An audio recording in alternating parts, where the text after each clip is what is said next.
ਮਸੀਹ ਵਿੱਚ ਮੇਰੇ ਅਜ਼ੀਜ਼ੋ, ਅਸੀਂ ਸਭ ਤੋਂ ਪਹਿਲੇ ਕੈਥਲਿਕ ਟੀਵੀ ਦੇ ਸ਼ੁਕਰਗੁਜ਼ਾਰ ਹਾਂ ਜਿਨ੍ਹਾਂ ਦੇ ਵਸੀਲੇ ਦੇ ਨਾਲ ਖੁਦਾ ਦਾ ਪਾਕ ਕਲਾਮ ਅਸੀਂ ਸ਼ੇਅਰ ਕਰ ਸਕਨੇ ਹਾਂ, ਖੁਦਾ ਦੇ ਪਾਕ ਕਲਾਮ ਦੀਆਂ ਸੋਹਣੀਆਂ ਗੱਲਾਂ ਨੂੰ ਵੰਡ ਸਕਨੇ ਹਾਂ ਅਤੇ ਆਪਣੀ ਜ਼ਿੰਦਗੀ ਨੂੰ ਬਿਹਤਰ ਬਣਾ ਸਕਨੇ ਹਾਂ। ਆਓ ਮੇਰੇ ਅਜ਼ੀਜ਼ੋ, ਅੱਜ ਅਸੀਂ ਗੌਰ ਖੌਸ ਕਰਾਂਗੇ ਪਾਕ ਜੁਮੇਰਾਤ ਯਾਨੀ ਯਿਸੂ ਮਸੀਹ ਪਾਸ਼ਕਾਈ ਭੇਦ ਦੇ ਵਿੱਚ ਬਕਾਇਦਾ ਤੌਰ ਦੇ ਨਾਲ ਸ਼ਾਮਲ ਹੁੰਦਾ ਹੈ। ਆਓ ਅਸੀਂ ਸਾਰੇ ਸਭ ਤੋਂ ਪਹਿਲੇ ਖੁਦਾ ਦਾ ਪਾਕ ਕਲਾਮ ਸੁਣਾਂਗੇ। ਮੁਕੱਦਸ ਯੋਹੰਨਾ ਰਸੂਲ ਦੀ ਮਾਰਫਤ ਸਾਡੇ ਤੱਕ ਪਹੁੰਚੀ ਅੰਜੀਲ ਉਹਦਾ 13ਵਾਂ ਬਾਬ। ਮੁਕੱਦਸ ਯੋਹੰਨਾ ਰਸੂਲ ਦੀ ਮਾਰਫਤ ਸਾਡੇ ਤੱਕ ਪਹੁੰਚੀ ਹੋਈ ਅੰਜੀਲ ਉਹਦਾ 13ਵਾਂ ਬਾਬ 12ਵੀਂ ਆਇਤ ਤੋਂ ਲੈ ਕੇ 18ਵੀਂ ਆਇਤ तक और फिर 36वीं आयत तो लेके 38वीं आयत तक। बस जब वो उनके पाँव धो चुका और अपने कपड़े पहनकर बैठ गया तो उनसे कहा कि क्या तुम समझते हो कि मैंने तुम्हारे साथ क्या किया है? तुम मुझे उस्ताद और खुदावंद कहते हो और खूब कहते हो क्योंकि मैं हूँ। बस जब मैंने उस्ताद और खुदावंद होकर तुम्हारे पाँव धोए तो चाहिए कि तुम भी एक दूसरे के पाँव धोया करो। इसलिए मैंने तुम्हें नमूना दिया है ताकि जैसा मैंने तुम्हारे साथ किया है वैसा ही किया करो। मैं तुमसे सच सच कहता हूँ कि ग़ुलाम अपने मालिक से बड़ा नहीं होता और ना भेजा हुआ भेजने वाले से बड़ा होता है। अगर तुम ये बातें समझकर उन पर अमल करते हो तो मुबारक हो। शमौन पतरस ने उससे कहा, ऐ खुदावन तू कहाँ जाता है? यीशु ने जवाब दिया, जहाँ मैं जाता हूँ अब तू मेरे पीछे आ नहीं सकता मगर बाद में मेरे पीछे आएगा। यीशु ने जवाब दिया, क्या तू मेरे लिए अपनी जान देगा? मैं तुझसे सच सच कहता हूँ मुर्ग बांग ना देगा जब तक कि तू मेरा 3 बार इनकार ना कर ले। खुदावंद का पाक कलाम पढ़ा और सुना जाना हम सब के लिए बरकत का बायस हो। खुदा का शुक्र हो। और मेरे अजीज़ो, असी अज पाक जुमेरात दी रात जिहड़ी है ਉਹਦੇ ਇਲਾਹੀ ਪਹਿਲੂਆਂ ਦੇ ਉੱਤੇ ਗੌਰ ਖੌਜ਼ ਕਰਾਂਗੇ। ਪਰ ਇਸ ਰਾਤ ਦੀ ਅਲੂਹੀਅਤ ਨੂੰ, ਇਸ ਰਾਤ ਦੇ ਇਲਾਹੀ ਭੇਦ ਨੂੰ ਸਮਝਣ ਵਾਸਤੇ ਅਸੀਂ ਆਪਣੇ ਆਪ ਨੂੰ ਥੋੜ੍ਹਾ ਜਿਹਾ ਤਿਆਰ ਕਰਾਂਗੇ ਔਰ ਬਾਈਬਲ ਮੁਕੱਦਸ ਦਾ ਥੋੜ੍ਹਾ ਜਿਹਾ ਸਿਆਕੋ ਸਬਾਕ ਜਿਹੜਾ ਹੈ ਉਹਨੂੰ ਸਮਝਣ ਦੀ ਕੋਸ਼ਿਸ਼ ਕਰਾਂਗੇ ਤਾਂ ਜੇ ਅਸੀਂ ਹਕੀਕੀ ਤੌਰ 'ਤੇ ਅੱਜ ਦੀ ਰਾਤ ਦੀ ਰੂਹਾਨੀਅਤ ਜਿਹੜੀ ਉਹਨੂੰ ਸਮਝ ਸਕੀਏ। ਤੇ ਬਾਈਬਲ ਮੁਕੱਦਸ ਦਾ ਸਿਆਕੋ ਸਬਾਕ ਕੀ ਹੈ ਕਿ ਖੁਦਾ ਨੇ ਇਨਸਾਨ ਨੂੰ ਆਪਣੀ ਸ਼ਕਲ ਸੂਰਤ 'ਤੇ ਪੈਦਾ ਕੀਤਾ, ਆਪਣੇ ਹਜ਼ੂਰੀ ਦੇ ਵਿੱਚ, ਆਪਣੇ ਰੂਬਰੂ, ਆਪਣੀ ਜਲਾਲੀ ਹਾਲਤ ਦੇ ਵਿੱਚ ਉਹਨੂੰ ਸ਼ਰਫ ਬਖਸ਼ਿਆ ਔਰ ਹਰ ਰੋਜ਼ ਖੁਦਾ ਇਨਸਾਨ ਦੇ ਨਾਲ ਆ ਕੇ ਗੱਲਾਂ ਕਰਦਾ ਹੈ ਔਰ ਇਨਸਾਨ ਬੜੀ ਸ਼ਾਨੋ ਸ਼ੌਕਤ ਦੇ ਨਾਲ ਆਪਣੇ ਰੱਬੇ ਜੁਲ ਜਲਾਲ ਦੀ ਹਜ਼ੂਰੀ ਦੇ ਵਿੱਚ ਨਜ਼ਾਰਾ ਕਰਦਾ ਹੈ। ਪਰ ਕੀ ਹੋਇਆ? ਹਲਾਕਤ ਕਰਨ ਵਾਲਾ ਆਇਆ ਔਰ ਗੁਨਾਹ ਦੇ ਚੁੰਗਲ ਦੇ ਵਿੱਚ ਇਨਸਾਨ ਨੂੰ ਫਸਾਇਆ ਗਿਆ। ਸ਼ੈਤਾਨ ਜਿਹੜਾ ਸ਼ੁਰੂ ਤੋਂ ਹੀ ਇਨਸਾਨ ਦੀ ਹਲਾਕਤ ਅਤੇ ਖੁਦਾ ਦੇ ਅੱਛੇ ਕੰਮਾਂ ਦੀ ਜ਼ਿੱਦ ਹੈ, ਉਹਨੇ ਇਨਸਾਨ ਨੂੰ ਵਰਗਲਾਇਆ ਔਰ ਗੁਨਾਹ ਦੀ ਹਾਲਤ ਦੇ ਵਿੱਚ ਇਨਸਾਨ ਨੂੰ ਹਲਾਕਤ ਦਾ ਫਰਜ਼ੰਦ ਬਣਾ ਦਿੱਤਾ। ਇਨਸਾਨ ਦੀ ਬਰਬਾਦੀ ਹੋ ਗਈ। ਇਨਸਾਨ ਖੁਦਾ ਦੀ ਹਜ਼ੂਰੀ ਦੇ ਵਿੱਚੋਂ ਕੱਢ ਦਿੱਤਾ ਗਿਆ ਔਰ ਇਨਸਾਨ ਹਲਾਕਤ ਦਾ ਪੁਤਲਾ ਠਹਿਰਿਆ। ਇਨਸਾਨ ਦੀ ਹੈਸੀਅਤ ਤਬਾਹੀ ਅਤੇ ਬਰਬਾਦੀ ਹੋ ਗਈ ਔਰ ਇਸ ਸਬਬ ਦੇ ਨਾਲ ਇਸ ਵਾਕਿਆ ਨੂੰ ਅਸੀਂ ਆਖਦੇ ਹਾਂ ਇਨਸਾਨ ਦੀ ਹਲਾਕਤ ਦਾ ਵਾਕਿਆ, ਇਨਸਾਨ ਦੀ ਬਰਬਾਦੀ ਦਾ ਵਾਕਿਆ, ਇਨਸਾਨ ਦੇ ਫਨਾਹ ਹੋ ਜਾਣ ਦਾ ਵਾਕਿਆ, ਇਨਸਾਨ ਦੇ ਬਰਬਾਦ ਹੋ ਜਾਣ ਦਾ ਵਾਕਿਆ ਔਰ ਇਨਸਾਨੀ ਜ਼ਾਤ ਦਾ ਇਸ ਖੁਦਾ ਦੀ ਹਜ਼ੂਰੀ ਦੇ ਵਿੱਚੋਂ ਨੇਸਤੀ ਦੀ ਹਾਲਤ ਦੇ ਵਿੱਚ ਚਲੇ ਜਾਣ ਦਾ ਵਾਕਿਆ। ਔਰ ਫਿਰ ਅਸੀਂ ਵੇਖਦੇ ਹਾਂ ਕਿ ਖੁਦਾ ਬਹੁਤ ਮਿਹਰਬਾਨ ਹੈ, ਫਿਰ ਵੀ ਇਨਸਾਨ ਨੂੰ ਅਤੇ ਇਨਸਾਨ ਦੇ ਨਾਲ ਕੀਤੀ ਗਈ ਮੁਹੱਬਤ ਨੂੰ ਨਹੀਂ ਭੁੱਲਦਾ ਔਰ ਫਿਰ ਨਜਾਤ ਦਾ ਮਨਸੂਬਾ ਬਣਾ ਕੇ ਔਰ ਇਨਸਾਨ ਦੇ ਵੱਲੇ ਫੇਰ ਦਿੰਦਾ, ਇਨਸਾਨ ਦੇ ਵੱਲੇ ਇਸ ਮਨਸੂਬੇ ਨੂੰ ਘੱਲ ਦਿੰਦਾ ਹੈ ਔਰ ਇਹ ਮਨਸੂਬਾ ਸਾਡੇ ਤੱਕ ਪਹੁੰਚਦਾ ਹੈ खुदा दे नबियां दे सबब दे नाल कि खुदा ने अपना अलहाम, अपना कलाम और नबियां दा सिलसिला शुरू किया, जिन्हां ने आके इंसान नूं सिखाया बई ऐ इंसान वेख, तू गुनाह दा पुतला है, तू बर्बाद होने वाला है, तू फनाह होने वाला है, तेरी जी जिंदगी के दिन भी गिने जा चुके ने और तेरी जिंदगी के दिन तू वधा भी नहीं सकता। इसलिए वेख, ਜਿਹੜਾ ਦਿਨਾਂ ਨੂੰ ਵਧਾ ਸਕਦਾ ਹੈ, ਜਿਹੜਾ ਇਸ ਹਾਲਾਤ ਨੂੰ ਜ਼ਿੰਦਗੀ ਦੇ ਵਿੱਚ ਬਦਲ ਸਕਦਾ ਹੈ, ਵੇਖ ਖੁਦਾਵੰਦ ਖੁਦਾ ਫਰਮਾਉਂਦਾ ਹੈ ਕਿ ਉਹਦੇ ਵੱਲੇ ਰਜੂ ਕਰ, ਉਹਦੇ ਕਲਾਮ ਨੂੰ ਮੰਨ, ਉਹਦੇ ਕਵਾਨੀਨ ਦੀ ਬਜਾ ਆਵਰੀ ਕਰ, ਕਿਉਂਕਿ ਵੇਖ ਉਹ ਤੇਰੇ ਨਾਲ ਪਿਆਰ ਕਰਦਾ ਹੈ। ਔਰ ਫਿਰ ਅਸੀਂ ਵੇਖਦੇ ਹਾਂ ਕਿ ਖੁਦਾਵੰਦ ਖੁਦਾ ਬਾਕਾਇਦਾ ਤੌਰ ਦੇ ਨਾਲ ਇਬਰਾਹਿਮ ਦੇ ਨਾਲ ਹਮ ਕਲਾਮ ਹੋ ਕੇ ਤੇ ਤਾਰੀਖ ਦਾ ਖੁਦਾ ਬਣ ਗਿਆ, ਤਾਰੀਖ ਦੇ ਵਿੱਚ ਵਸਣ ਵਾਲਾ ਖੁਦਾ ਬਣ ਗਿਆ ਔਰ ਤਾਰੀਖ ਦੇ ਵਿੱਚ ਇਨਸਾਨਾਂ ਨੂੰ ਆਪਣੇ ਨੇੜੇ ਲਿਆਉਣ ਵਾਲਾ ਤੇ ਲਗਾਤਾਰ ਇਨਸਾਨ ਦੀ ਰਹਿਨੁਮਾਈ ਕਰਨ ਵਾਲਾ ਖੁਦਾ ਬਣ ਗਿਆ। ਔਰ ਫਿਰ ਅਸੀਂ ਵੇਖਦੇ ਹਾਂ ਕਿ ਇਬਰਾਹਿਮ ਤੋਂ ਇਸਰਾਈਲ ਕੌਮ ਵਜੂਦ ਵਿੱਚ ਆਉਂਦੀ ਹੈ ਔਰ ਇਸਰਾਈਲ ਦਾ ਸਭ ਤੋਂ ਵੱਡਾ ਨਜਾਤ ਦਾ ਵਾਕਿਆ ਮਿਸਰ ਦੇ ਵਿੱਚੋਂ ਗੁਲਾਮੀ ਦਾ ਵਾਕਿਆ ਹੈ ਕਿ ਖੁਦਾਵੰਦ ਖੁਦਾ ਨੇ ਮਿਸਰ ਦੇ ਵਿੱਚ ਇਸਰਾਈਲ ਕੌਮ ਨੂੰ ਹੁਕਮ ਦਿੱਤਾ ਕਿ ਇੱਕ ਬਰਰਾ ਲਵੋ, ਬੇਐਬ ਬਰਰਾ, ਉਹਨੂੰ ਜ਼ਬਾ ਕਰੋ ਔਰ ਉਹਦਾ ਖੂਨ ਚੌਕਟਾਂ ਦੇ ਉੱਤੇ ਲਗਾ ਦੇਣਾ, ਕਿਉਂਕਿ ਮੈਂ ਗੁਜ਼ਰਾਂਗਾ ਔਰ ਮੈਂ ਵੇਖਾਂਗਾ। ਔਰ ਜਿਹਦੀ ਚੌਖਟ ਦੇ ਉੱਤੇ ਬਰਰੇ ਦਾ ਖੂਨ ਹੋਏਗਾ ਉਹ ਹਲਾਕਤ ਤੋਂ ਬਚ ਜਾਏਗਾ ਤੇ ਜ਼ਿੰਦਗੀ ਦੀ ਖੁਸ਼ਖਬਰੀ ਪਾਏਗਾ, ਉਹ ਗੁਲਾਮੀ ਦੇ ਵਿੱਚੋਂ ਕੱਢਿਆ ਜਾਏਗਾ ਤੇ ਨਜਾਤ ਦੀ ਮਿਰਾਸ ਦਾ ਵਾਰਿਸ ਬਣ ਜਾਏਗਾ। ਔਰ ਇਸੇ ਤਰ੍ਹਾਂ ਇਸਰਾਈਲ ਕੌਮ ਨੇ ਖੁਦਾ ਦੀ ਬਜਾ ਆਵਰੀ ਕੀਤੀ ਔਰ ਉਹ ਹਲਾਕਤ ਤੋਂ ਜ਼ਿੰਦਗੀ ਦੇ ਵਿੱਚ ਆ ਗਏ, ਗੁਲਾਮੀ ਤੋਂ ਮੌਦਾ ਸਰਜ਼ਮੀਨ ਦੇ ਵੱਲੇ ਸਫ਼ਰ ਸ਼ੁਰੂ ਕਰ ਦਿੱਤਾ ਔਰ ਮੌਦਾ ਸਰਜ਼ਮੀਨ ਤੱਕ ਪਹੁੰਚੇ, ਜਿੱਥੇ ਅਸੀਂ ਵੇਖਦੇ ਹਾਂ ਕਿ ਉਸ ਦੇ ਬਾਅਦ ਉਹਨਾਂ ਨੇ ਬਹੁਤ ਦੇਰ ਤੱਕ ਬਾਦਸ਼ਾਹਤ ਕੀਤੀ ਔਰ ਖੁਦਾਵੰਦ ਖੁਦਾ ਉਹਨਾਂ ਦਾ ਬਾਦਸ਼ਾਹ ਹੋਇਆ ਔਰ ਜਦੋਂ ਉਹਨਾਂ ਨੇ ਇਨਸਾਨੀ ਬਾਦਸ਼ਾਹ ਮੰਗਣਾ ਚਾਹਿਆ ਤੇ ਉਹ ਵੀ ਖੁਦਾ ਨੇ ਉਹਨਾਂ ਨੂੰ ਅਤਾ ਕੀਤਾ। ਔਰ ਅੱਜ ਅਸੀਂ ਹੁਣ ਸਮਝਣ ਦੀ ਕੋਸ਼ਿਸ਼ ਕਰਨੇ ਆ ਕਿ ਪਾਕ ਜੁਮੇਰਾਤ ਨੂੰ ਕੀ ਹੋ ਰਿਹਾ ਹੈ।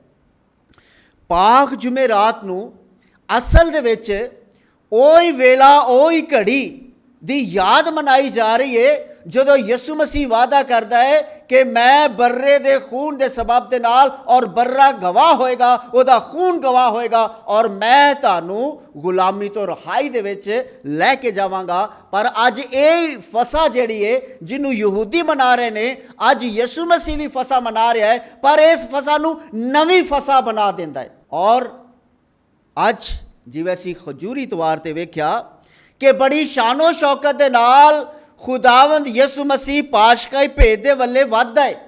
ਪਾਸ਼ਕਾਈ ਭੇਦ ਅਸਲ ਦੇ ਵਿੱਚ ਖੁਦਾ ਦੀ ਨਜਾਤ ਦੇ ਮਨਸੂਬੇ ਦਾ ਅਰੂਜ ਹੈ।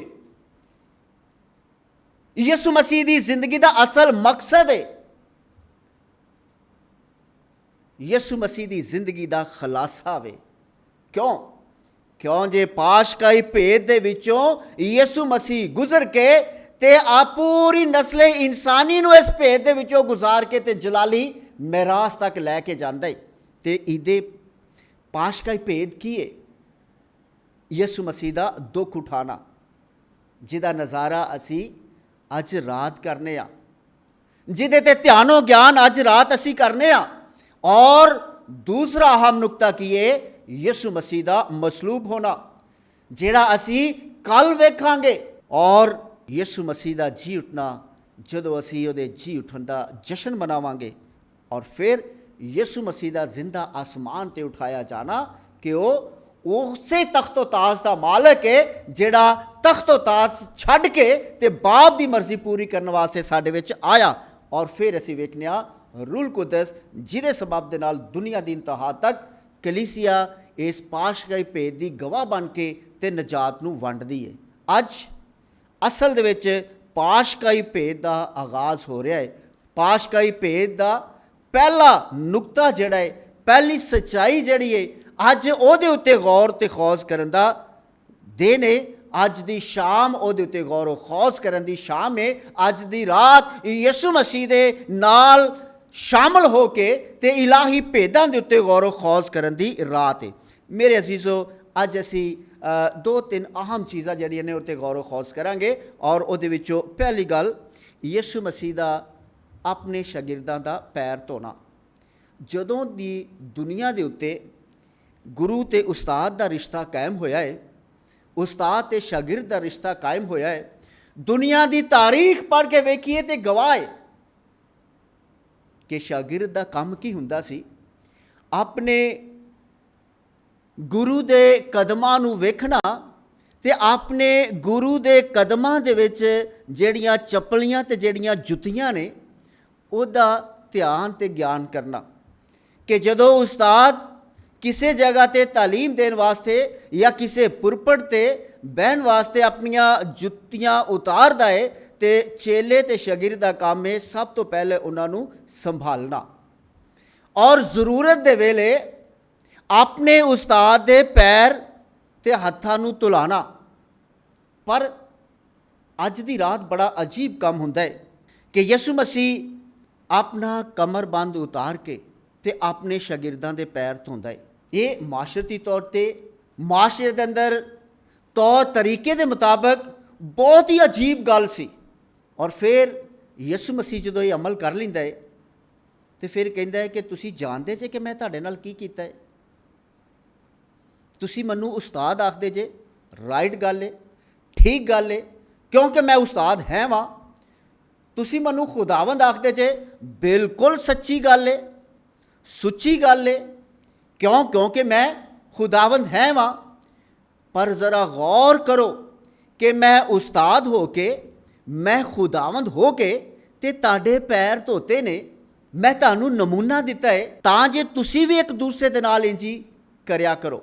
ਤੇ ਆਖਦੇ ਨੇ ਕਿ ਅਲਾਮਤੀ ਤੌਰ 'ਤੇ ਪੈਰਾਂ ਦਾ ਜਿਹੜਾ ਧੋਤਾ ਜਾਣਾ ਹੈ ਇਹ ਬੜੇ ਪੁਰਮਾਇਨੀ ਔਰ ਇਹ ਬਹੁਤ ਜ਼ਿਆਦਾ ਰੂਹ ਦੇ ਨਾਲ ਭਰਿਆ ਹੋਇਆ ਅਮਲ ਹੈ। ਕਿਉਂਕਿ ਆਖਦੇ ਨੇ ਕਿ ਪੈਰ ਅਸਲ ਦੇ ਵਿੱਚ ਇਨਸਾਨ ਦੇ ਬਾਤਨ ਦੀ ਸੀਰਤ ਜਿਹੜੀ ਹੈ ਉਹਦੀ ਅਲਾਮਤ, ਉਹਦਾ ਸਿੰਬਲ ਹੁੰਦਾ ਹੈ। ਯਾਨੀ ਕਿ ਅਸੀਂ ਆਮ ਮਾਸ਼ਰੇ ਦੇ ਵਿੱਚ ਵੇਖਦੇ ਹਾਂ ਨਾ ਕਿ ਅਗਰ ਕੋਈ ਸਾਡੇ ਵਿੱਚ ਘਰ ਵਿੱਚ ਕੋਈ ਧੀ ਰਾਣੀ ਆਉਂਦੀ ਹੈ, ਕੋਈ ਨੂੰਹ ਆਉਂਦੀ ਹੈ ਜਾਂ ਕੋਈ ਛੋਟੀ ਬੱਚੀ ਪੈਦਾ ਹੁੰਦੀ ਹੈ ਤੇ ਅਸੀਂ ਕੀ ਕਹਿੰਦੇ ਹਾਂ, ਬਈ ਜਦੋਂ ਦਾ ਇਸ ਕੁੜੀ ਦਾ ਸਾਡੇ ਘਰ ਵਿੱਚ ਪੈਰ ਆਇਆ ਹੈ ਉਦੋਂ ਦੀਆਂ ਲਹਿਰਾਂ ਬਹਿਰਾਂ ਹੋ ਗਈਆਂ ਨੇ। ਜਦੋਂ ਇਹ ਮੇਰੀ ਬੇਟੀ ਪੈਦਾ ਹੋਈ ਹੈ, ਇਹਦਾ ਪੈਰ ਸਾਡੇ ਘਰ ਵਿੱਚ ਆਇਆ ਹੈ ਤੇ ਉਦੋਂ ਦੀਆਂ ਲਹਿਰਾਂ ਬਹਿਰਾਂ ਹੋ ਗਈਆਂ ਨੇ। ਇਸ ਸਬਬ ਦੇ ਨਾਲ ਕਹਿੰਦੇ ਨੇ ਕਿ ਇਨਸਾਨ ਦਾ ਤਸ਼ੱਖਸ ਜਿਹੜਾ ਹੈ ਉਹਦਾ ਸਿੰਬਲ ਹੈ ਉਹਦੇ ਪੈਰ। ਤੇ ਇਸ ਲਈ ਜਦੋਂ ਯਿਸੂ ਮਸੀਹ ਪੈਰ ਧੋਂਦਾ ਹੈ ਤੇ ਇਹਦਾ ਮਤਲਬ ਸਿਰਫ ਔਰ ਸਿਰਫ ਨਹੀਂ ਕਿ ਸਿਰਫ ਉਹਨੇ ਪੈਰ ਅਲਾਮਤੀ ਤੌਰ 'ਤੇ ਧੋਤੇ ਨੇ, ਬਲਕਿ ਇਲਾਹੀ ਤੌਰ 'ਤੇ ਖੁਦਾਵੰਦ ਯਿਸੂ ਮਸੀਹ ਆਪਣੇ ਪੈਰੋਕਾਰ ਤੇ ਆਪਣੇ ਮੰਨਣ ਵਾਲੇ ਤੇ ਆਪਣੇ ਪਿੱਛੇ ਆਉਣ ਵਾਲੇ ਔਰ ਆਪਣੇ ਨਾਲ ਰਹਿਣ ਵਾਲੇ ਔਰ ਆਪਣੇ ਨਾਲ ਜਿਨ੍ਹਾਂ ਦੇ ਸਪੁਰਦ ਉਹ ਆਪਣੀ ਬਾਦਸ਼ਾਹਤ ਕਰਨ ਵਾਲੇ, ਉਹਨਾਂ ਦੀ ਸੀਰਤ ਨੂੰ ਪਾਕ ਕਰਦਾ ਹੈ, ਉਹਨਾਂ ਦੀ ਸੀਰਤ ਨੂੰ ਪਵਿੱਤਰ ਬਣਾਉਂਦਾ ਹੈ। ਇਹ ਪੈਰ ਧੋ ਕੇ ਤੇ ਮੁਆਸ਼ਰੇ ਦੇ ਅੰਦਰ ਨਮੂਨਾ ਦਿੰਦਾ ਹੈ ਕਿ ਮੈਂ ਬਾਪ ਦੇ ਵੱਲੋਂ ਆਇਆ ਵਾਂ ਤਾਂ ਜੇ ਤੁਹਾਡੇ ਸਾਰਿਆਂ ਦੀ ਖਿਦਮਤ ਕਰਕੇ ਤੁਹਾਨੂੰ ਜਲਾਲ ਤੱਕ ਲੈ ਕੇ ਜਾਵਾਂ। ਮੈਂ ਤੁਹਾਡੇ 'ਤੇ ਹੁਕਮਰਾਨ ਵਾਸਤੇ ਨਹੀਂ ਆਇਆ, ਬਲਕਿ ਤੁਹਾਡੇ ਵਾਸਤੇ ਆਇਆ ਵਾਂ ਤਾਂ ਜੇ ਤੁਹਾਡੇ ਵਾਸਤੇ ਕੁਚਲਿਆ ਜਾਵਾਂ, ਤੁਹਾਡੇ ਵਾਸਤੇ ਹਰ ਉਹ ਕੰਮ ਕਰਾਂ ਜਿਹਦੇ ਸਬਬ ਦੇ ਨਾਲ ਤੁਹਾਡੀ ਜ਼ਿੰਦਗੀ ਕਸਰਤ ਦੀ ਜ਼ਿੰਦਗੀ ਦੇ ਵਿੱਚ ਬਦਲ ਜਾਵੇ। ਔਰ ਇਸ ਲਈ ਕਿਉਂਕਿ ਮੈਂ ਤੁਹਾਨੂੰ ਮਿਰਾਸ ਆਪਣੀ ਦਿਆਂਗਾ। ਅਸੀਂ ਵੇਖਦੇ ਹਾਂ ਕਿ ਇਹਦੇ 35 ਕੋਸ ਤੇ ਨਜਾਤ ਦੀ ਮਿਰਾਸ ਮਿਲੀ ਰਸੂਲਾਂ ਨੂੰ। ਤੇ ਇਸ ਲਈ ਬਹੁਤ ਜ਼ਰੂਰੀ ਹੈ ਕਿ ਉਹਦੇ ਵਾਸਤੇ ਤੁਸੀਂ ਤਿਆਰ ਹੋਵੋ, ਬਹੁਤ ਜ਼ਰੂਰੀ ਕਿ ਉਹਦੇ ਵਾਸਤੇ ਤੁਸੀਂ ਰੂਹਾਨੀ ਤੌਰ 'ਤੇ ਮਜ਼ਬੂਤ ਹੋਵੋ, ਬਹੁਤ ਜ਼ਰੂਰੀ ਹੈ ਕਿ ਤੁਸੀਂ ਉਸ ਇਲਾਹੀ ਭੇਦ ਨੂੰ ਅੱਛੇ ਤਰੀਕੇ ਦੇ ਨਾਲ ਸਮਝ ਸਕੋ ਜਿਹੜੇ ਭੇਦ ਨੂੰ ਮੈਂ ਪੂਰਾ ਕਰਨ ਵਾਸਤੇ ਜਾ ਰਿਹਾ ਵਾਂ। ਔਰ ਇਸ ਸਬਬ ਦੇ ਨਾਲ ਪੈਰ ਧੋਣਾ ਇਲਾਹੀ ਤੌਰ ਦੇ ਨਾਲ ਇਨਸਾਨੀ ਬਾਤਨ ਤੇ ਉਹਦੀ ਸ਼ਖਸੀਅਤ, ਉਹਦੇ ਅਹਿਸਾਸਾਤ, ਉਹਦੇ ਜਜ਼ਬਾਤ, ਉਹਦੇ ਨਜ਼ਰੀਆਤ, ਉਹਦੇ ਖਿਆਲਾਤ, ਉਹਦੀਆਂ ਸੋਚਾਂ ਨੂੰ ਪਾਕ ਕਰਨ ਦਾ ਅਮਲ ਹੈ। ਇਸ ਸਬਬ ਦੇ ਨਾਲ ਉਹਨਾਂ ਦਾ ਤਿਆਰ ਹੋਣਾ ਬਹੁਤ ਜ਼ਰੂਰੀ ਸੀ। ਔਰ ਅਸੀਂ ਅੱਜ ਦੇ ਦੂਸਰੇ ਅਹਿਮ ਨੁਕਤੇ ਦੇ ਉੱਤੇ ਗੌਰ ਕਰਾਂਗੇ ਕਿ ਯਿਸੂ ਮਸੀਹ ਫਸਹ ਮਨਾਉਂਦੇ ਹੋਏ ਰੋਟੀ ਲੈ ਕੇ ਬਰਕਤ ਦਿੰਦਾ ਹੈ, ਫਿਰ ਪਿਆਲਾ ਲੈ ਕੇ ਬਰਕਤ ਦਿੰਦਾ ਹੈ ਤੇ ਰੋਟੀ ਲੈ ਕੇ ਤੇ ਆਖਦਾ ਹੈ ਕਿ ਇਹ ਲਓ ਖਾਓ ਮੇਰਾ ਬਦਨ ਹੈ, ਔਰ ਫਿਰ ਪਿਆਲਾ ਲੈ ਕੇ ਤੇ ਆਖਦਾ ਹੈ ਕਿ ਲਓ ਪੀਓ ਇਹ ਮੇਰਾ ਖੂਨ ਹੈ। ਅਸੀਂ ਵੇਖਦੇ ਹਾਂ ਕਿ ਸ਼ਾਗਿਰਦ ਜਿਹੜੇ ਨੇ ਉਹ ਇਸ ਅਮਲ ਨੂੰ ਨਹੀਂ ਸਮਝ ਪਾਉਂਦੇ, ਕਿਉਂਕਿ ਇਹ ਸਭ ਕੁਝ ਨਵਾਂ ਹੋ ਰਿਹਾ ਸੀ ਅਤੇ ਉਹ ਅਲਾਮਤੀ ਤੌਰ 'ਤੇ ਇਹਨੂੰ ਸਮਝਦੇ ਨੇ। ਪਰ ਯਿਸੂ ਹਕੀਕੀ ਤੌਰ 'ਤੇ ਆਪਣੀ ਮੌਤ ਦਾ ਇਜ਼ਹਾਰ ਕਰ ਰਿਹਾ ਹੈ, ਕਿਉਂਕਿ ਆਖਦੇ ਨੇ ਕਿ ਜਿਸਮ ਦੇ ਵਿੱਚ ਬਦਨ ਅਤੇ ਖੂਨ ਯਕਜਾ ਕਾਇਮ ਹੁੰਦੇ ਨੇ, ਅਤੇ ਇਹ ਬਦਨ ਅਤੇ ਖੂਨ ਅਲੱਗ ਕਿਦੋਂ ਹੋ ਜਾਂਦੇ ਨੇ? ਜਦੋਂ ਇਨਸਾਨ ਦੀ ਮੌਤ ਹੋ ਜਾਂਦੀ ਹੈ ਅਤੇ ਫਿਰ ਬਦਨ ਅਲੱਗ ਹੋ ਜਾਂਦਾ ਹੈ ਅਤੇ ਅਸੀਂ ਵੇਖਦੇ ਹਾਂ ਕਿ ਖੂਨ ਅਲੱਗ ਹੋ ਜਾਂਦਾ ਹੈ। ਇਸ ਲਈ ਅਸੀਂ ਵੇਖਦੇ ਹਾਂ ਕਿ ਯਿਸੂ ਮਸੀਹ ਦਾ ਆਪਣੇ ਬਦਨ ਅਤੇ ਆਪਣੇ ਖੂਨ ਨੂੰ ਅਲੱਗ ਪੇਸ਼ ਕਰਨਾ, ਅਸਲ ਦੇ ਵਿੱਚ ਯਿਸੂ ਮਸੀਹ ਆਪਣੀ ਮੌਤ ਦਾ ਇਜ਼ਹਾਰ ਕਰ ਰਿਹਾ ਵੇ। ਅਸਲ ਦੇ ਵਿੱਚ ਯਿਸੂ ਮਸੀਹ ਆਪਣੀ ਮੌਤ ਨੂੰ ਵਿਖਾ ਰਿਹਾ ਵੇ। ਅਸਲ ਦੇ ਵਿੱਚ ਯਿਸੂ ਮਸੀਹ ਆਪਣੀ ਕੁਰਬਾਨੀ ਨੂੰ ਵਿਖਾ ਰਿਹਾ ਵੇ। ਅਸਲ ਦੇ ਵਿੱਚ ਯਿਸੂ ਮਸੀਹ ਆਪਣੇ ਟੁੱਟਣ ਨੂੰ ਵਿਖਾ ਰਿਹਾ ਵੇ ਕਿ ਮੈਂ ਆਪਣੇ ਆਪ ਨੂੰ ਤੋੜ ਦੇਵਾਂਗਾ ਔਰ ਇਹ ਸਭ ਕੁਝ ਤੁਹਾਡੇ ਵਾਸਤੇ ਕਰਨਾ ਜ਼ਰੂਰ ਹੈ। ਇਹ ਵੇ ਪਾਸ਼ਕਾਈ ਭੇਦ ਦਾ ਦੂਸਰਾ ਅਹਿਮ ਤਰੀਨ ਨੁਕਤਾ ਕਿ ਯਿਸੂ ਮਸੀਹ ਦਾ ਕੁਰਬਾਨ ਹੋ ਜਾਣਾ, ਯਿਸੂ ਮਸੀਹ ਦਾ ਮੌਤ ਦੇ ਵਿੱਚੋਂ ਗੁਜ਼ਰਨਾ। ਔਰ ਮੈਂ ਆਖਿਆ ਕਿ ਅਸਲ ਦੇ ਵਿੱਚ ਪਾਸ਼ਕਾਈ ਭੇਦ ਹੀ ਨਜਾਤ ਦਾ ਸਭ ਤੋਂ ਵੱਡਾ ਭੇਦ ਹੈ, ਜਿਹਦੇ ਉੱਤੇ ਕਲੀਸਿਆ ਫਖਰ ਕਰਦੀ ਹੈ ਔਰ ਜਿਹਦੀ ਕਲੀਸਿਆ ਖਾਦਮ ਵੀ ਹੈ ਔਰ ਜਿਹਦੀ ਕਲੀਸਿਆ ਅਸ਼ਾਇਦ ਦਾ ਹੱਕ ਰੱਖਦੀ ਹੈ ਔਰ ਕਲੀਸਿਆ ਆਪਣੇ ਅੰਦਰ ਸਭ ਤੋਂ ਵੱਡੀ ਇਹ ਖੁਸ਼ਖਬਰੀ ਰੱਖਦੀ ਹੈ। ਪਾਸ਼ਕਾਈ ਭੇਦ ਬਣੀ ਨੋ ਇਨਸਾਨ ਦੀ ਨਜਾਤ ਦਾ ਮਨਸੂਬਾ ਹੈ ਔਰ ਇਸ ਮਨਸੂਬੇ ਦੀ ਤਕਮੀਲ ਵਾਸਤੇ ਖੁਦਾ ਨੇ ਆਪਣਾ ਇਕਲੌਤਾ ਬੇਟਾ ਬਖਸ਼ ਦਿੱਤਾ ਹੈ, ਜਿਹਦੇ ਖੂਨ ਦੇ ਸਬਬ ਦੇ ਨਾਲ ਖੁਦਾ ਹਰ ਉਸ ਇਨਸਾਨ ਨੂੰ ਜਲਾਲ ਦੀ ਮਿਰਾਸ ਅਤਾ ਕਰਦਾ ਹੈ ਜਿਹੜਾ ਇਕਰਾਰ ਕਰਦਾ ਹੈ ਕਿ ਇਹ ਸਭ ਕੁਝ ਮੇਰੇ ਵਾਸਤੇ ਹੋਇਆ। ਇਸ ਲਈ ਮੇਰੇ ਅਜ਼ੀਜ਼ੋ, ਅੱਜ ਦੀ ਰਾਤ ਪਾਸ਼ਕਾਈ ਭੇਦ ਦਾ ਅਹਿਮ ਤਰੀਨ ਸ਼ੁਰੂ ਹੋਣਾ ਹੈ। ਅੱਜ ਦੀ ਰਾਤ ਪਾਸ਼ਕਾਈ ਭੇਦ ਦੇ ਵਿੱਚ ਮੁਕੰਮਲ ਤੌਰ 'ਤੇ ਯਿਸੂ ਮਸੀਹ ਦਾ ਸ਼ਾਮਲ ਹੋਣਾ ਹੈ ਔਰ ਯਿਸੂ ਮਸੀਹ ਖੁਦ ਵੀ ਇਕਰਾਰ ਕਰਦਾ ਵੇ ਕਿ ਮੈਂ ਉਸ ਬਪਤਿਸਮੇ ਵਾਸਤੇ ਮੁੰਤਜ਼ਰ ਹਾਂ ਜਿਹਦੇ ਲਈ ਬਾਪ ਨੇ ਮੈਨੂੰ ਭੇਜਿਆ, ਯਾਨੀ ਕਿ ਮੈਂ ਇੱਕ ਸਲੀਬ 'ਤੇ ਕੁਰਬਾਨ ਹੋ ਕੇ ਅਤੇ ਆਪਣਾ ਮਕਸਦ ਪੂਰਾ ਕਰ ਦੇਵਾਂ। ਯਿਸੂ ਮਸੀਹ ਦੇ ਸਾਹਮਣੇ ਇਹ ਸਾਰੇ ਦੁੱਖ ਜਿਹੜੇ ਨੇ ਕੋਈ ਪੋਸ਼ੀਦਾ ਅਮਲ ਨਹੀਂ, ਇਨਸਾਨਾਂ ਦੇ ਸਾਹਮਣੇ ਪੋਸ਼ੀਦਾ ਅਮਲ ਹੈ, ਪਰ ਯਿਸੂ ਮਸੀਹ ਤੇ ਆਪਣੀਆਂ ਅੱਖਾਂ ਦੇ ਸਾਹਮਣੇ ਸਾਰਾ ਕੁਝ ਵੇਖਦਾ ਪਿਆ ਵੇ ਕਿ ਕੱਲ੍ਹ ਕੀ ਹੋਏਗਾ ਅਤੇ ਪਰਸੋਂ ਕੀ ਹੋਏਗਾ ਔਰ ਉਹਦੇ ਬਾਅਦ ਤੀਸਰੇ ਦਿਨ ਕੀ ਹੋਏਗਾ। ਯਿਸੂ ਮਸੀਹ ਤੇ ਜਾਣਦਾ ਹੈ। ਕਿਉਂਕਿ ਯਿਸੂ ਮਸੀਹ ਦੇ ਮੁਤਲਕ ਸਾਡਾ ਈਮਾਨ ਹੈ ਕਿ ਉਹ ਮੁਕੰਮਲ ਇਨਸਾਨ ਔਰ ਮੁਕੰਮਲ ਖੁਦਾ ਹੈ ਔਰ ਖੁਦਾ ਦੀ ਸਿਫਤ ਹੈ ਕਿ ਇਨਸਾਨੀ ਜ਼ਾਤ ਦੇ ਅੰਦਰ ਮਾਜ਼ੀ ਪਾਇਆ ਜਾਂਦਾ ਹੈ, ਇਨਸਾਨੀ ਜ਼ਾਤ ਦੇ ਅੰਦਰ ਹਾਲ ਪਾਇਆ ਜਾਂਦਾ ਹੈ ਔਰ ਇਨਸਾਨੀ ਜ਼ਾਤ ਦੇ ਅੰਦਰ ਮੁਸਤਕਬਿਲ ਪਾਇਆ ਜਾਂਦਾ ਹੈ ਔਰ ਉਹ ਬਹੁਤ ਸਾਰੇ ਮਾਜ਼ੀ ਦੇ ਵਾਕਿਆ ਤੋਂ ਸਿੱਖਦਾ ਹੈ, ਹਾਲ ਦੇ ਵਿੱਚ ਜ਼ਿੰਦਗੀ ਗੁਜ਼ਾਰਦਾ ਹੈ ਅਤੇ ਮੁਸਤਕਬਿਲ ਦੇ ਮਨਸੂਬੇ ਬਣਾਉਂਦਾ ਹੈ ਅਤੇ ਬਹੁਤ ਵਾਰੀ ਮਨਸੂਬਿਆਂ 'ਚ ਕਾਮਯਾਬ ਹੁੰਦਾ ਹੈ ਅਤੇ ਬਹੁਤ ਵਾਰੀ ਮਨਸੂਬਿਆਂ ਦੇ ਵਿੱਚ ਨਾਕਾਮ ਹੁੰਦਾ ਹੈ। ਪਰ ਖੁਦਾ ਦੀ ਜ਼ਾਤ ਇਸ ਤਰ੍ਹਾਂ ਨਹੀਂ। ਖੁਦਾ ਦੀ ਜ਼ਾਤ ਦੇ ਵਿੱਚ ਮਾਜ਼ੀ, ਮੁਸਤਕਬਿਲ ਅਤੇ ਹਾਲ ਬਾਇਕ ਵਕਤ ਤਿੰਨੇ ਜ਼ਮਾਨੇ ਪਾਏ ਜਾਂਦੇ ਨੇ। ਇਸ ਲਈ ਉਹ ਗੁਜ਼ਰੇ ਹੋਏ ਜ਼ਮਾਨੇ ਨੂੰ ਵੀ ਮੁਕੰਮਲ ਤੌਰ 'ਤੇ ਆਪਣੇ ਸਾਹਮਣੇ ਔਰ ਮੌਜੂਦਾ ਹਾਲ ਨੂੰ ਵੀ ਮੁਕੰਮਲ ਤੌਰ 'ਤੇ ਆਪਣੇ ਸਾਹਮਣੇ ਅਤੇ ਮੁਸਤਕਬਿਲ ਨੂੰ ਵੀ ਮੁਕੰਮਲ ਤੌਰ 'ਤੇ ਆਪਣੇ ਸਾਹਮਣੇ ਵੇਖ ਰਿਹਾ ਵੇ, ਕਿਉਂਕਿ ਉਹ ਖੁਦਾ ਹੈ। ਪਰ ਇਨਸਾਨ ਦੀ ਬਹਾਲੀ, ਇਨਸਾਨ ਦੇ ਨਾਲ ਮੁਹੱਬਤ ਦੀ ਕਸਰਤ ਸਾਬਤ ਕਰਦੀ ਹੈ ਕਿ ਯਿਸੂ ਮਸੀਹ ਬੜੀ ਤਨਦਹੀ ਅਤੇ ਅੰਦਰ ਹੀ ਅੰਦਰ ਖੁਸ਼ੀ ਅਤੇ ਸ਼ਾਦਮਾਨੀ ਦੇ ਨਾਲ ਇਹਨਾਂ ਭੇਦਾਂ ਵਿੱਚ ਵੱਧ ਰਿਹਾ ਹੈ, ਇਹਨਾਂ ਭੇਦਾਂ ਦੇ ਵੱਲੇ ਆਪਣੀ ਜ਼ਿੰਦਗੀ ਨੂੰ ਲੈ ਕੇ ਜਾ ਰਿਹਾ ਹੈ।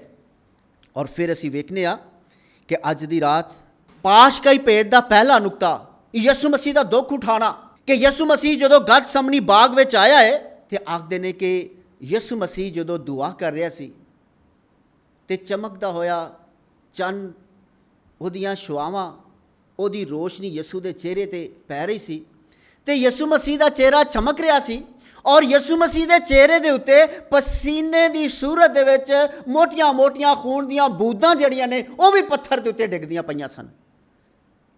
ਇਨਸਾਨੀ ਜ਼ਾਤ ਦੇ ਅੰਦਰ, ਇਨਸਾਨੀ ਸ਼ਖਸੀਅਤ ਦੇ ਅੰਦਰ ਕਹਿੰਦੇ ਨੇ ਕਿ ਇਹ ਵੇਲਾ ਉਸ ਵੇਲੇ ਇਨਸਾਨੀ ਜ਼ਾਤ ਦੇ ਉੱਤੇ ਵਾਰਦ ਹੁੰਦਾ ਹੈ ਜਾਂ ਰੂਹਨੁਮਾ ਹੁੰਦਾ ਹੈ ਜਦੋਂ ਇਨਸਾਨੀ ਤੌਰ 'ਤੇ ਇਨਸਾਨ ਇੰਤਹਾਈ ਦੁੱਖ ਅਤੇ ਕਰਬ ਦੀ ਹਾਲਤ ਦੇ ਵਿੱਚ ਹੁੰਦਾ ਹੈ। ਅਤੇ ਇਸ ਲਈ ਅਸੀਂ ਵੇਖਦੇ ਹਾਂ ਕਿ ਯਿਸੂ ਮਸੀਹ ਦੁੱਖ ਅਤੇ ਕਰਬ ਦੀ ਹਾਲਤ ਵਿੱਚ ਹੈ, ਪਰ ਇਸ ਤਰ੍ਹਾਂ ਨਹੀਂ। कि यसू मसीह इन्हां दुखां ते तकलीफां नूं जानदा नहीं। उन्हें तो खुद जाहो जलाल छड्ड के ते इंसान ते गुलाम दी जात इख्तियार की है और अपने आप नूं दुखां दे हवाले कीता है। तो इहदा एक ही सबब है कि बाप दा फरमा बरदार, और दूसरा सबब है कि इंसान दे नाल प्यार। तो असीं वेखने आ कि वह जिहड़ा कुल जहाना दा मालक है, जिहदे सबब दे नाल सारी कायनात वजूद विच आउंदी है, अज इंसानी जात दे विच वही हस्ती दुआ करती हुई दिखाई देती है कि ए बाप, अगर हो सके तो यह प्याला मेरे तो टल जाए। यसू मसीह ते मालक है, वह एक एक लफ्ज़ जिहड़ा है वो इख्तियार दे नाल अदा हुंदा है। ते वो जानदा है कि जे मैं चाहां तो यह टल भी सकता है, पर दूसरे लम्हे एक लम्हे असी इंसानी जिंदगी के नाते दे नाल दुख ते करब दी हालत नूं वेखने आ, और दूसरे लम्हे दे विच असी खुदा दी फरमा बरदारी ते इंसान दे नाल खुदा दी मोहब्बत दी इंतहा नूं वेखने आ। और इसलिए यसू मसीह आखदा है, इसलिए नहीं कि मैं चाहना वा, बल्कि तेरी मर्जी पूरी हो जाए। इसलिए मेरे अजीजों, अज दी रात पाशकाई भेद दे विच साडा नजात दहिंदा शामिल हो चुकिया है। पाशकाई भेद का पूरा होना कुल कायनात नस्ले इंसानी दे वास्ते नजात का खुल जाना ही। तो इन्हां लम्हिਆਂ दे विच यसू मसीह साडे लई नजात नूं हासिल करने वास्ते अजीम तरीन इंसानी जात दे वास्ते कसरत की जिंदगी नूं फतह करने दे वास्ते अहम तरीन आखिरी दिनों के विच शामिल हो चुकिया है। इसलिए आओ असी आखिर दे विच थोड़ी देर वास्ते ज़रा गौर खौस करिए कि अज दी रात साडे वास्ते की पैगाम है। अज दी रात साडे वास्ते की मायने रखदी है। अज दी रात खुदा दा एडा वड्डा नजात दा मनसूबा साडे ते खुल रहा वे। अज दी रात ओ इलाही ते पोशीदा राज जिहड़े खुदा दे इलावा कोई नहीं जानता, अज खुद ही खुदा अपने बेटे के सबब दे नाल आशकारा कर रहा वे। मेरे गुनाहां दी खातर अज यसू मसीह पाशकाई भेद दे विच शामिल हो चुकिया है। पाशकाई भेद दे विच अपने कदम रख चुके है। और ये पाशकाई भेद किदे वास्ते वे? मेरे वास्ते, तेरे वास्ते, एक एक शख्स के वास्ते, बनी नो इंसान दी कुल नस्ले इंसानी दे वास्ते। पर इस भेद की मिरास असी किवें पा सकने आ? जेकर अज दी रात असी इन्हां भेदां दे विच शामिल हो के ते इकरार करिए कि यसू मसीह मेरी जलाली दी जिंदगी दी खातर अज पाशकाई भेद दे विच शामिल होया है। मेरी जिंदगी नूं आसमानी मिरास तक पहुंचाने दे वास्ते खुदा दा बेटा अज पाशकाई भेद दे विच शामिल होया है। मेरे उन्हां गुनाहां दी खातर जिन्हां दे सबब दे नाल मेरे बाप दादा नूं खुदा दी हजूरी तो महरूमी हासिल करना पई, अज उस आदम दी औलाद दे वास्ते खुदा दा बेटा पाशकाई भेद दे विच शामिल होया है, तां जे एक बारी फिर इंसान नूं खुदा दे हजूर जाहो जलाल दी हालत दे विच ले जा के ते खुशी ते शादमानी करे। क्यों? क्योंकि शायद वो इंसानी जात दे नाल इश्क दी इंतहा तक प्यार करता है। आओ अज उस प्यार नूं समझण दी, अज उस प्यार दे उत्ते ध्यान ते ज्ञान करन दी रात है। अज खुदावंद यसु मसीह दे दुखां दे उत्ते मातम करन दी रात नहीं, क्योंकि ये दुख इस तरह के दुख नहीं कि यसु मसीह नूं नहीं पता तो सारा कुछ हो रहा है। यसु मसीह मुकम्मल तौर दे नाल सब कुछ जानदा होया पाशकाई भेद नूं अपनी जिंदगी का मकसद आखदा है, तो अज पाशकाई भेद दे विच शामिल हो चुके है। इसलिए ਉਹਦੇ ਉੱਤੇ मातम करन दी लोड़ नहीं, पर मातम करन दी लोड़ है अज अपनी जिंदगी दे उत्ते, मातम करन दी लोड़ है अपने गुनाहां दे उत्ते, मातम करन दी लोड़ है अज अपने भैड़े रवैयां दे उत्ते, मातम करन दी लोड़ है अज अपनियां उन्हां गल्लां दे उत्ते जिन्हां दे सबब दे नाल असीं खानदानां नूं टुकड़े टुकड़े कर दिंदे आ, असीं बरादरियां नूं टुकड़े टुकड़े कर दिंदे आ, असीं रिश्तियां नूं टुकड़े टुकड़े कर दिंदे आ, असीं खानदानां नूं खानदानां तो दूर कर दिंदे आ, और असीं हसदी वसदी जिंदगी नूं अपनियां भैड़ियां गल्लां ते चुगलियां दे नाल दुश्मनी दियां राहां ते रख दिंदे आ। अज उन्हां सारियां गल्लां दे उत्ते मातम ते रोन दी लोड़ है, क्योंकि सारे काम इंसानां दे विचों हो के इंसानां दे सबब दे नाल ही हुंदे ने। अगर इस दुनिया दे उत्ते इंसानी जिल्लत हो रही है, इंसानियत की जिल्लत हो रही है, तो इंसाना के सबब के नाल, अगर इंसान पस्तियां दे विच जा रहे हैं तो इंसाना के सबब के नाल, अगर इंसान हलाक हो रहे हैं तो इंसाना के सबब के नाल, अगर इंसाना दियां गर्दनां कट्टियां जा रही ने तो इंसाना के सबब के नाल, अगर इंसान भुख ते अफलास दियां अथाह गहराइयां दे विच पहुंच गया है तो इंसाना के सबब के नाल, अगर इंसान पसपा हो रहा है तो इंसाना के सबब के नाल, अगर इंसान जुल्म की चक्की दे विच पिस रहा है तो इंसाना के सबब के नाल, अगर इंसान दतकारिया जा रहा है तो इंसाना के सबब के नाल, अगर इंसान रद्द किया जा रहा है तो इंसाना के सबब के नाल, अगर इंसान बर्बाद हो रहा है तो इंसाना के सबब के नाल, अगर इंसान कत्लो हलाकत ते जंग दियां हालतां दे विच पिया होया है तो इंसाना के सबब के नाल, खुदा के सबब के नाल नहीं, क्योंकि खुदा दा एक ही अमल है जिहड़ा इंतहाई खूबसूरत और इस पाशका नूं समझण दा अमल है कि खुदा ने अपना इकलौता बेटा बख्श दिता तां जे जिहड़ा कोई उहदे ते ईमान लियाए हलाक ना होए सगों हमेशा दी जिंदगी पाए। अज दी रात अपनी जात दे विच उतर के अपने अंदर उस इंसान नूं पहचानण दी लोड़ है जिहड़ा इंसान खुदा ने अपने हत्थां दे नाल बना के गुनाह तो पाक ते पवित्र रख के अपनी हजूरी दे विच उहनूं मकाम बख्शिया सी।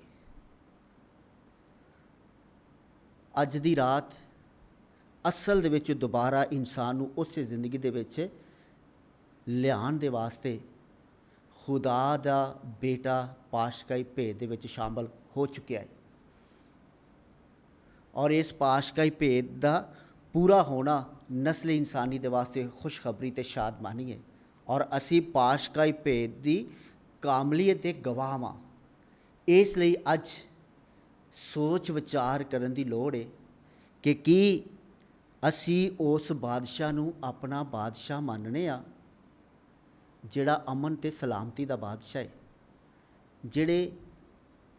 जिहड़ा टुटे हुए दिलों नूं जोड़न वाला बादशाह है, जिहड़ा दूरियां ते फासलियां दे विच इंसान की जिंदगी जिहड़ी फसी हुई है उन्होंने कुर्बतां बख्शण वाला बादशाह है। असी उस बादशाह के पैरोकार हाँ। आओ अपनी बदी ते हलाकत भरी जिंदगी की निस्बत असी मातम करते हुए मौत का तजर्बा करिए ते उम्मीद ते शादमानी दे नाल यसु मसीह के दुखों ते गौर करके ते अपनी मुहब्बत उहदे नाल पेश करिए। खुदा अज दी रात साढ़े सारे दे वास्ते फजलां भरी रात बनाए, बहुत वड्डी तब्दीली दी रात बनाए, जिहदे सबब दे नाल असी नवीं जिंदगी का तजर्बा करके खुदा दी बादशाही नूं कायम करन दा वसीला बन जाइए। खुदा तुहाडे सारे लोगों नूं, खानदानां नूं, खुदा सारे वेखण वालियां नूं अज दी रात का बड़ा भारी फजल अता करे। मसीह हमारे खुदावंद के वसीले से आमीन।